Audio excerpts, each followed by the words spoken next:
Action. What's up, guys? This is episode 9 of Counterculture. I am Aaron Lujan, and I am going to title this podcast The Most Criminal Abuse of Power in U.S. History Explained. Now, let me just begin by saying, guys, I feel like garbage right now. I am so sick. So I'm not feeling like myself right now. So if I sound weird, if I just seem discombobulated, it's because I'm very ill.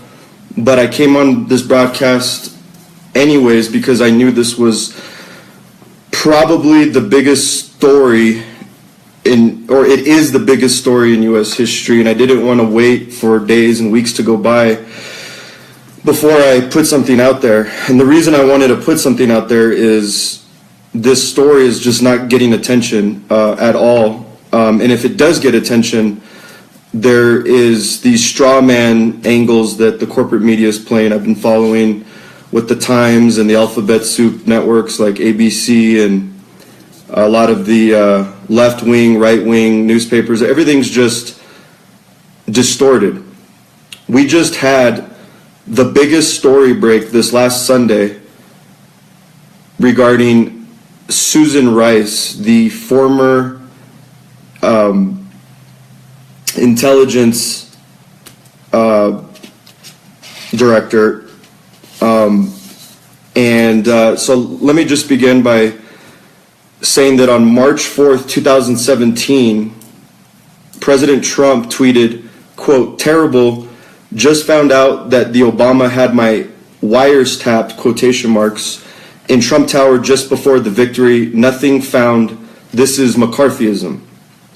Now, he was mocked, if you guys remember, by the corporate media, and allow me to share with you some of the things that the media was saying at the time. CNN Politics, Donald Trump's baseless wiretap claim. Fox News, was Trump Tower wiretapped, question mark? Fortune, Obama wiretapped Trump Tower. NPR, no evidence of Trump Tower wiretap. So, as you can see, he was made fun of, he was mocked, memes were created, and it was a big joke to everybody. So this past Sunday, documentary filmmaker, investigative journalist Mike Cernovich published on medium.com April 2nd, 2017, a blog post titled "Susan Rice Requested Unmasking of Incoming Trump Administration Officials." So what does this mean? I think for a lot of people who don't follow politics, or a lot of people who don't read up on intelligence, what people call the deep state, when we talk about the intelligence community, which would be the CIA, the FBI, the NSA, all these various groups, that when we hear stories with regards to these groups, a lot of times it just kind of goes over our head. So I wanted to take some time to, in very simple layman's terms, because I'm a simple layman, explain to the best of my ability what exactly happened and why this is the biggest story in history. So let's back up for a minute and understand what goes on. We have intelligence agencies that work on behalf of national security, keep our country safe, and monitor foreign threats, monitor potential acts of terror, and they have a lot of latitude legally to be able to intercept communications, emails, text messages, phone calls, any form of communication that's happening around the globe. And during this intelligence gathering, there are people that are having conversations with individuals who have been identified by, what's up, I got a viewer, hello, what's up, Vince? They have the ability to listen to phone calls, and if they're talking to somebody that is not under investigation or they're not a suspect, their identity is masked. For example, let's assume for poops and giggles that I'm talking to a terrorist in Syria. Now, I'm a law-abiding U.S. citizen. Let's assume that I don't have any investigations ongoing about me by the deep state. And I'm having this conversation with this individual who's a terror suspect. My identity will remain the secret because my privacy it trumps any investigation or any sort of intelligence gathering. It's immoral and it's arguably illegal to listen to my phone calls, intercept my communications while I'm not an actual suspect. I'm not a person of interest to the deep state. So the intelligence community calls it masking. So my identity would be masked. I feel like crap, guys. My bad. So what happened in the story that Mike Cernovich broke on Sunday, and let me pull it up on my phone. What's happening, Vince?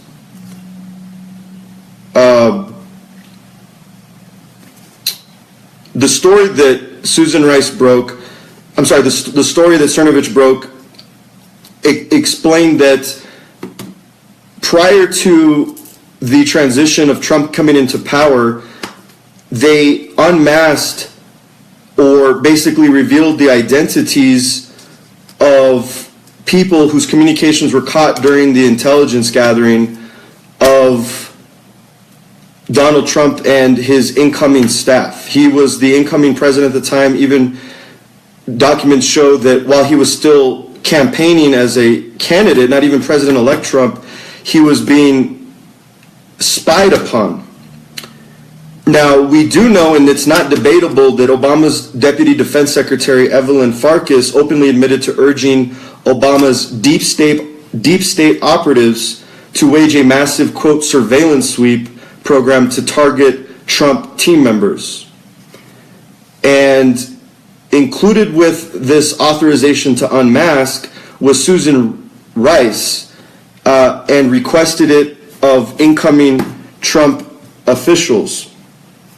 And I think I misspoke in the beginning of the podcast. Susan Rice served as the National Security Advisor under former President Obama. So she had the authority to be able to, quote, unmask. Now, how do we know that this is true? White House counsel's office, which is basically the president's legal team, whoever is in office, they have a legal team called the White House counsel's office. Now, when Trump got into power in January, the Trump attorneys started to examine document log requests, which were basically documents logging all of the requests that were made to the NSA and to the intelligence community by those with the authorization to do so, i.e. Susan Rice, Brennan, who was the director of the CIA at the time, and others. Now, this information was given to Congress, and that is also not debatable, because the New York Times, the toilet paper of record, or Carlos Slim's blog, as people call it, on March 30th, published a report titled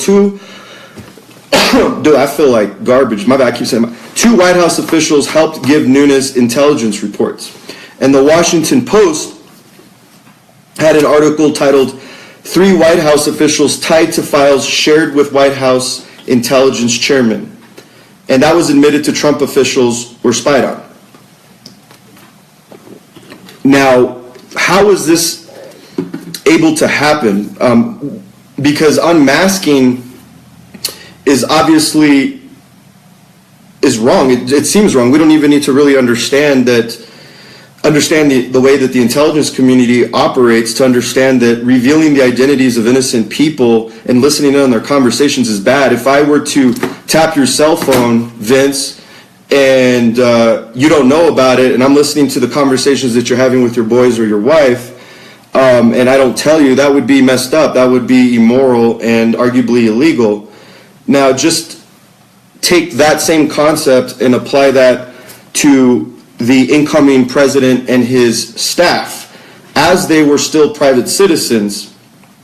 Now, how is it that this was able to occur? Well, Circa.com reported on March 9th, 2017, that Obama passed Executive Order 12333, which allows employees with a, quote, need to know to have full access to raw data, including names, numbers, and emails of those involved in phone conversations.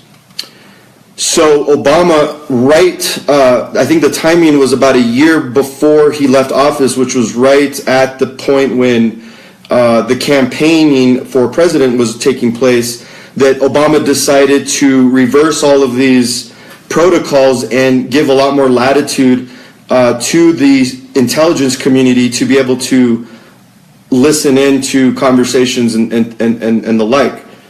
Now, as you can imagine, this only increases the probability of leaks, because now we have a lot more people in the intelligence agencies able to access this information, so there's a lot more hands in the kitchen, which could lead to distorted media coverage. Things are classified and things are gathered within the intelligence community for the sake of national security, or at least that's what it's purposed to do. But as you can imagine, with Executive 12333 and having this information more laxed and more people able to see it, that this would increase the likelihood of this information getting leaked. Now, I don't think I need to tell you that this is a gross abuse of power to take the national security apparatus, this ridiculous, all-powerful, almighty spy grid, something that you and I can't even begin to imagine because we're just regular everyday citizens, but under deep state classified national security wall, we have ridiculous technology that is so Orwellian and so sci-fi and so 22nd century, you can't even begin to imagine. I'm talking like you're in the restroom doing your thing and they're recording you in real time. The Snowden allegations revealed all of that. Now, what does this have to do with this podcast and the most criminal abuse of power in U.S. history? Susan Rice, who was serving as the National Security Advisor, took this power and used it for political purposes, which I'll explain to you why it was for political purposes. It's not my opinion, I can prove it, that it was used for political purposes to target her political opponents. That is a gross abuse of power, and it's an abuse because it's not there for that reason. So, what has been the reaction? Because we all remember Nixon in the 60s was caught spying, and it was the biggest scandal in history, to the point where we had a president impeached. I am not a crook. Big thing, right? Well, let's fast forward to 2017. What is our wonderful, lovely, truth-telling corporate media reacting?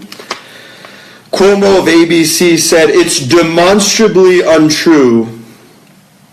Don Lemon YouTubed this guy on CNN. Don Lemon, CIA-run CNN, says, "We're going to ignore this story at all costs. I am not going to insult your intelligence by discussing this story even further. The sky is green," said Don Lemon. Well, I paraphrased him except for the sky's green. But that's essentially what he's saying. Now, what this does clearly show, and this is the big thing, guys, is that this whole Trump is having pillow talk with Putin every night, and their best buds, is a big fat joke. Because if they spent over a year during the campaign, during the transition, and even after he got into power, spying on his daughter, spying on his son, spying on him, spying on Bannon, spying on everybody, which is not even debatable because the New York Times and Washington Post has already admitted on March 30th that these intelligence reports were given to Congressman Nunes of California. And it's a fact that Executive Order 12333 allowed this to happen, and it's a fact that Obama's Deputy Defense Secretary urged Obama's deep state operatives to wage a massive surveillance sweep. And we also now have smoking gun evidence that these logs prove, and which are now in the hands of Congress, that Susan Rice ordered the unmasking or revealed the identities of private U.S. citizens that were not the focus of terror, and they were not only spied on, but their identities were revealed. And it obviously looks like it was for the purpose of trying to find some connection between Russia. So back to what I was about to say. If they spent the entire year trying to prove it, remember, if you guys have been watching the news, all they talk about... Excuse me, guys, 1 second. All they want to talk about is Russia, Russia, Russia. They didn't find anything, obviously, because if they would have found something, they would have leaked it and released it. It would have been bombshell. It would have been Christmas, New Year's, and every single birthday for the mainstream corporate media, because they would have had the evidence. They would have had a recording that they could have easily leaked and said, here we go, guys, we got Donald Trump, or we got Steve Bannon, or we got Don Jr., or we got Ivanka, or we got all these people, Flynn, speaking and working with the Russians. But it didn't happen because they didn't have anything. So what is one of the takeaways from all this? There is no Russian connection. Trump is exonerated. And I don't say that as a Trump fan, because had this not been happening, I would be podcasting on Trump drawing us into World War III with his change in position on Syria, which I'm very concerned about. But no, we're not. So I'm not going to go. This is not a Trump train deal. So, moving along, Rice acknowledged unmasking and defended it on MSNBC on April 4th, saying, quote, "It was not uncommon. It was necessary at times to make those requests." So essentially, on April 4th to MSNBC, which was yesterday, she basically admitted that she was unmasking the identities of people. Okay, Susan, fair enough. However, on March 22nd, speaking to PBS, I will quote her, "I know nothing about this. I was surprised to see reports from Chairman Nunes on that count today." End quote. Susan. Three's Company. So by her own admission, Rice was not telling the truth on March 22nd, because if on March 22nd, she didn't know anything about any unmasking, didn't know anything about logs, I know nothing. Yet on April 4th, it was not uncommon. It was necessary at times to make those requests. So she's already been caught lying between March 22nd and April 4th. So we can't believe her anymore. We can't believe a word out of her mouth. She's been totally discredited. Now, she has also contradicted herself on NBC, which is another layer of lies, and I'll quote her. "This is not anything political, as has been alleged," she said. "The allegation is that somehow Obama administration officials utilized intelligence for political purposes. That is absolutely false." Okay, so let's think about what she just said. She essentially, and I'll paraphrase, this is not political. That somehow, we're basically, what she's doing is she's denying a gross abuse of power. We didn't use the national security apparatus to break the law and spy on the incoming president for political purposes.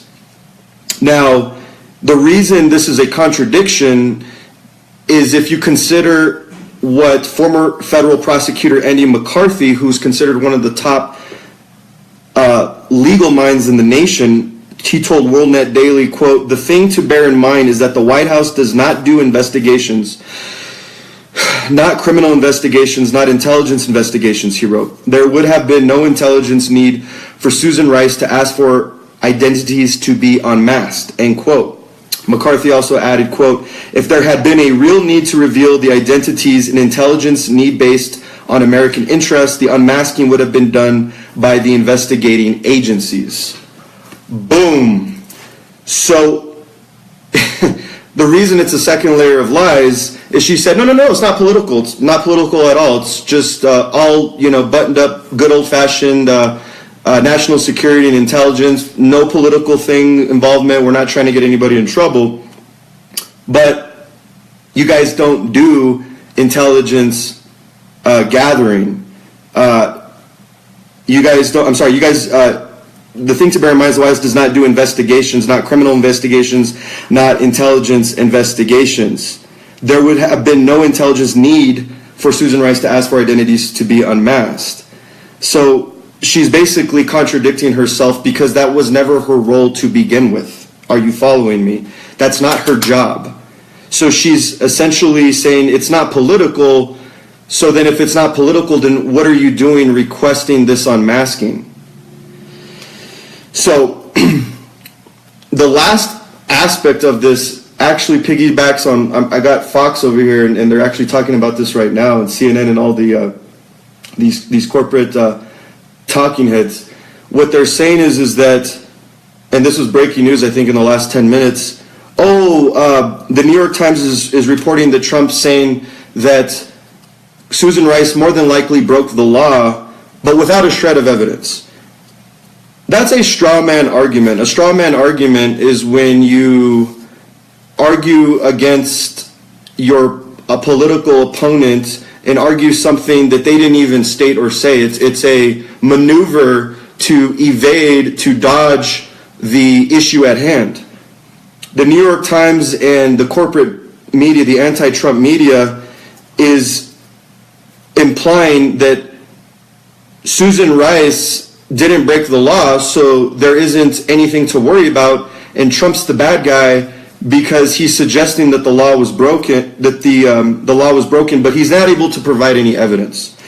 Well, we're not really arguing whether it's legal or illegal. I actually, in my research, am not really sure if a law has been broken, but that's not the biggest concern. The biggest concern is, what are we doing abusing power?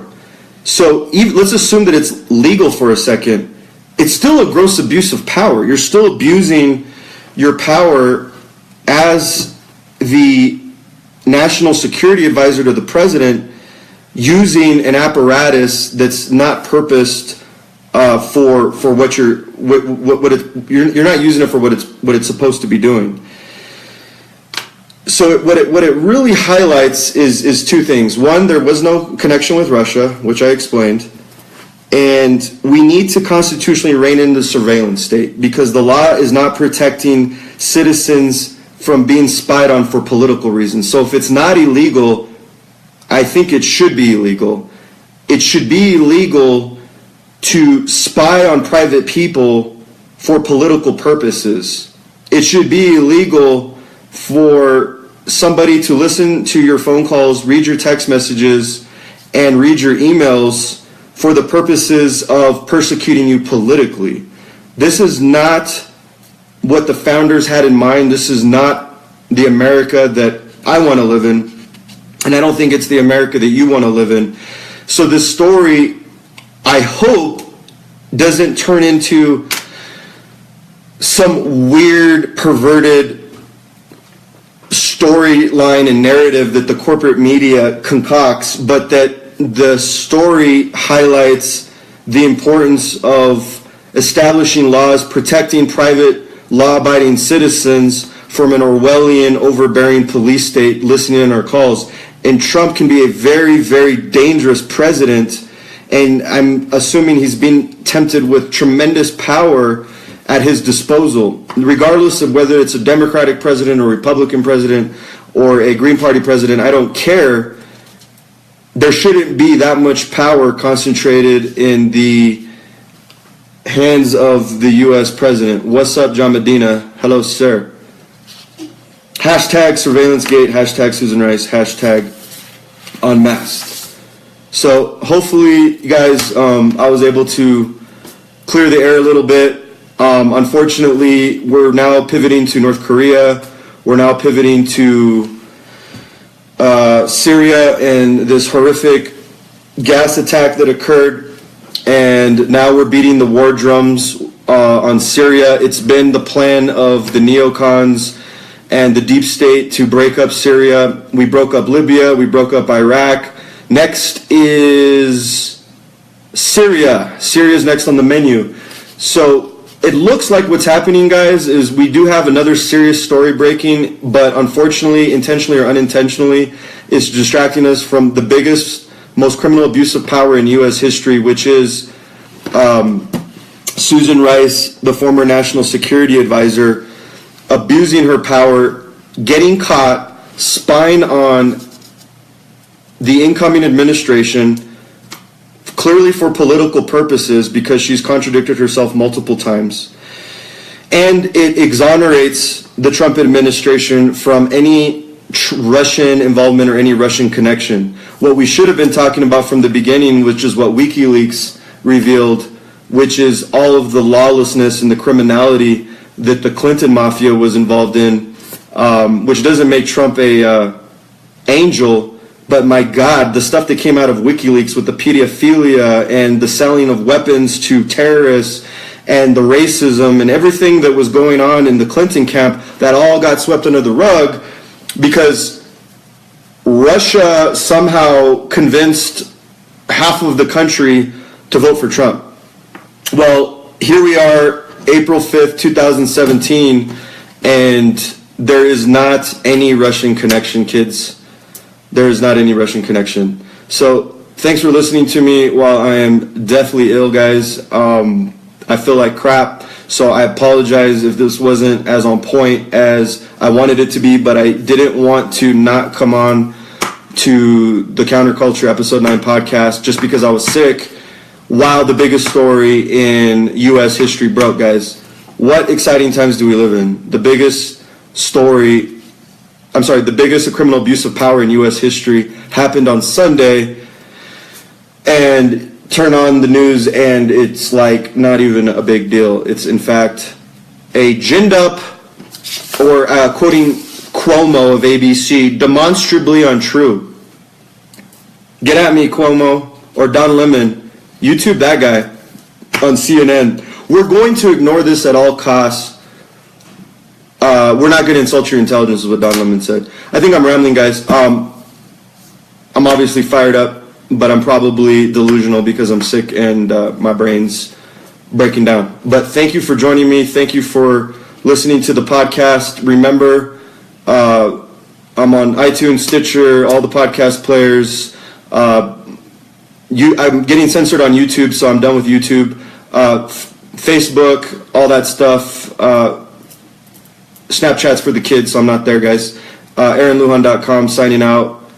Peace. And, yeah, bye.